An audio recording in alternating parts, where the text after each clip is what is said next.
फर्ज कीजिए आप एक फ्लाइट में सवार हैं, बीच हवा में अचानक प्लेन को एक जोर का झटका लगता है, कुछ टूटने की आवाज़ आती है, शायद कोई इमरजेंसी है। हड़बड़ाकर आप ऑक्सीजन मास्क पकड़ने के लिए हाथ उठाते हैं, जो ऐसी सिचुएशन में प्लेन की छत से अपने आप नीचे लटक जाता है। पता चलता है ऑक्सीजन मास्क और प्लेन की छत दोनों गायब हो चुके हैं। अब आप हैं और आपके ऊपर खुला आसमान, हजारों फीट की ऊंचाई पर सिर्फ एक सीट बेल्ट है जो आपको हवा में उड़ने से बचाए हुए है। सोचिए ऐसी हालत में कितने चांसेस हैं कि आपकी जान बच सके। अगर आप इमेजिन करें तो शायद नहीं, लेकिन फिर कहते हैं ना, असलियत कभी कभी कल्पना से ज़्यादा अनोखी होती है।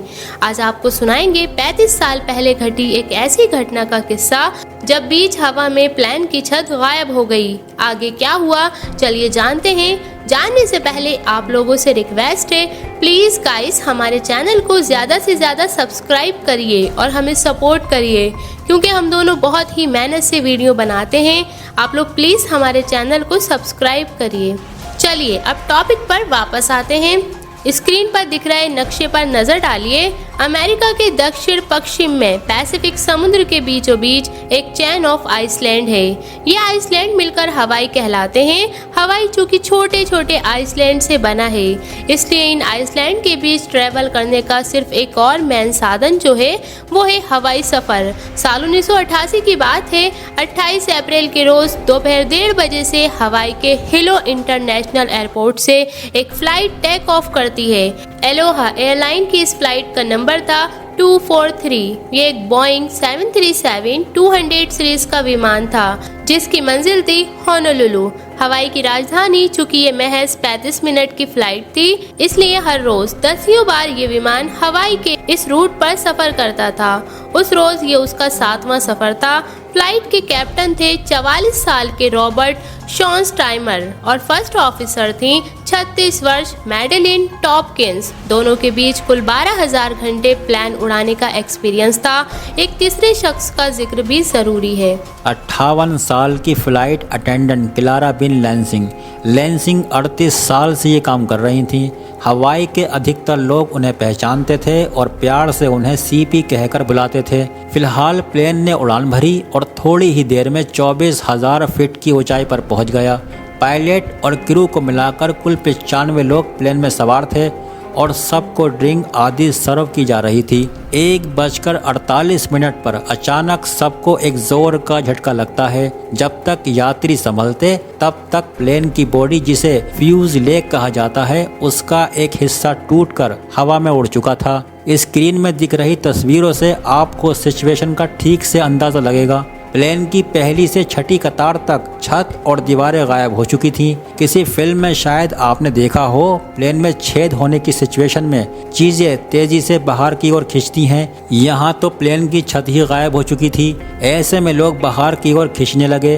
किस्मत अच्छी थी कि उस समय सबने सीट बेल्ट बांधी हुई थी। आमतौर पर टेक ऑफ के बाद सीट बेल्ट उतार दी जाती है, लेकिन चूंकि ये सिर्फ 35 मिनट का सफ़र था, इसलिए सीट बेल्ट हटाने को नहीं कहा गया था। इस बात ने पैसेंजर को आसमान में खींच लिए जाने से बचा लिया, लेकिन इतना काफ़ी नहीं था। हज़ारों फीट की ऊंचाई पर ऑक्सीजन की कमी होती है, इसलिए उड़ान से पहले हर प्लेन को प्रेशराइज किया जाता है। इस प्लेन में ये प्रेशर पूरी तरह गायब हो गया था। इमरजेंसी के लिए प्लेन में ऑक्सीजन मास्क होते हैं जो कि प्लेन की छत में लगे होते हैं सीट के ऊपर, लेकिन इस प्लेन की तो छत ही गायब हो चुकी थी, तो ऑक्सीजन मास्क कहाँ से होते। सेकंडों के अंदर लोगों को सांस लेने में दिक्कत होने लगी।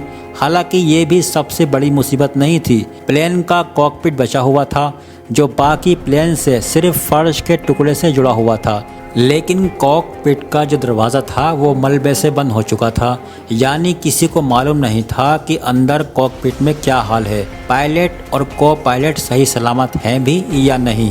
अगर नहीं तो 95 लोगों की मौत लगभग पक्की थी। कुछ देर संभलने के बाद एक फ्लाइट अटेंडेंट ने इन लोगों से पूछना शुरू किया कि क्या उनमें से कोई प्लेन उड़ा सकता है। सबका जवाब था नहीं, यानी अब सिर्फ इस बात का आसरा था कि पायलट और को पायलट ठीक हों। कुछ देर बाद लोगों ने फील किया कि प्लेन नीचे की ओर जा रहा है, लेकिन वो गिर नहीं रहा था। एक फिक्स स्पीड से ऊंचाई कम हो रही थी, जिसका मतलब था कि कोई उसे उड़ा रहा था। किस्मत से पायलट और को पायलट सही सलामत थे। उनके पास अपना ऑक्सीजन मास्क था, जिसे लगाकर वो सांस ले पा रहे थे और किसी तरह प्लेन को कंट्रोल करने की कोशिश कर रहे थे। कुछ मिनट्स बाद वो प्लेन को 10,000 फीट की ऊंचाई तक ले आए, जिससे ऑक्सीजन की समस्या सॉल्व हो गई। लेकिन इस चक्कर में इतनी तेजी से फ्लाइट नीचे आई कि पहले से जर्जर प्लेन की बॉडी पर भयानक जोर पड़ा और कॉकपिट वाला हिस्सा लगभग टेढ़ा हो गया। किसी भी वक्त वो बाकी प्लेन से टूटकर अलग हो सकता था। ये देखते हुए पायलट रॉबर्ट शार्नस्टाइमर ने उड़ान की कमान अपने हाथ में ले ली और अपनी को पायलट टॉम किन्स से नज़दीकी हवाई अड्डे से कांटेक्ट करने को कहा। सबसे नज़दीकी हवाई अड्डा था कुहलुई, जो मावी नाम के एक द्वीप पर पड़ता था। दिक्कत ये थी कि यहाँ पहुँचने के रास्ते में पहाड़ पड़ते थे और प्लेन की हालत ऐसी नहीं थी कि उसे पहाड़ के ऊपर से ले जाया जा सके। सिर्फ एक तरीका था प्लेन को पहाड़ों के बीच से ले जाना, जिसके लिए प्लेन को मोड़ने की ज़रूरत थी, पर मोड़ने में बहुत रिस्क था। एक बार रॉबर्ट ने ये सोचा प्लेन को पानी पर लैंड करा दिया जाए, लेकिन टूटे हुए प्लेन को पानी में उतारने में खतरा बहुत था। इसीलिए उन्होंने सब कुछ किस्मत के हाथों छोड़ दिया और प्लेन को मोड़ने का फैसला लिया। किस्मत ने साथ भी दिया और प्लेन मुड़ने के बाद भी किसी तरह उड़ता रहा। इसी बीच 1:58 पर को पायलट टॉम किन्स का कांटेक्ट मावी हवाई अड्डे से हुआ। हवा इतनी तेज थी कि किसी को कुछ समझ नहीं आ रहा था, मानो किसी शार्क ने डॉल्फिन की पीठ का एक चित्रा काट कर निकाल लिया हो। उसकी नोक आगे की प्लेन अभी भी उड़ रहा था, लेकिन कितनी देर तक उड़ता रह सकता था। पायलट ने इस सवाल की आजमाइश के लिए लैंडिंग गियर चेक किया, लेकिन प्लेन के आधे से ज्यादा सिस्टम खराब हो चुके थे। लैंडिंग गियर वाले लाइट में कोई हरकत नहीं हुई। तभी नीचे से दूरबीन से देख रहे लोग काम आए। उन्होंने वायरलेस पर बताया कि गियर खुल गया है। पायलट ने प्लेन तेजी से रनवे की ओर बढ़ा दिया, लेकिन फिर एक और मुसीबत सामने आ गई। प्लेन रनवे पर उतारा और किसी तरह घसीटते हुए वो रुक गया। इस हादसे में कुल 7 लोगों को गंभीर चोटें आईं। लगभग 60 लोग घायल हुए थे। उन्हें अस्पताल पहुंचाया गया। लोगों को विश्वास नहीं हो रहा था कि उनकी जान बच गई थी। वो आपस में गले मिलकर रो रहे थे। तभी किसी को एहसास हुआ कि प्लेन की फ्लाइट अटेंडेंट क्लारा बिन लैंसिंग गायब हैं। कुछ लोगों ने बताया कि उन्होंने लैंसिंग को हादसे से ठीक पहले कैबिन में खड़ा देखा था। आखिर में पता चला कि लैंसिंग फ्यूज लेग के टूटते ही हवा में खींच ली गई थी। 3 दिन तक उन्हें समुद्र में खोजने की कोशिश की गई, लेकिन उनका कभी पता नहीं चला। इस हादसे की वो इकलौती कैजुअल्टी रहीं। प्लेन में हुआ इतना बड़ा हादसा किसी बड़ी लापरवाही की ओर इशारा करता था, इसलिए तहकीकात शुरू हुई। पता चला कि इसमें अलोहा, बोइंग और सरकार तीनों की गलती थी। बोइंग को पता था कि अलोहा के प्लेन अपनी उड़ान सीमा से आगे जा चुके हैं।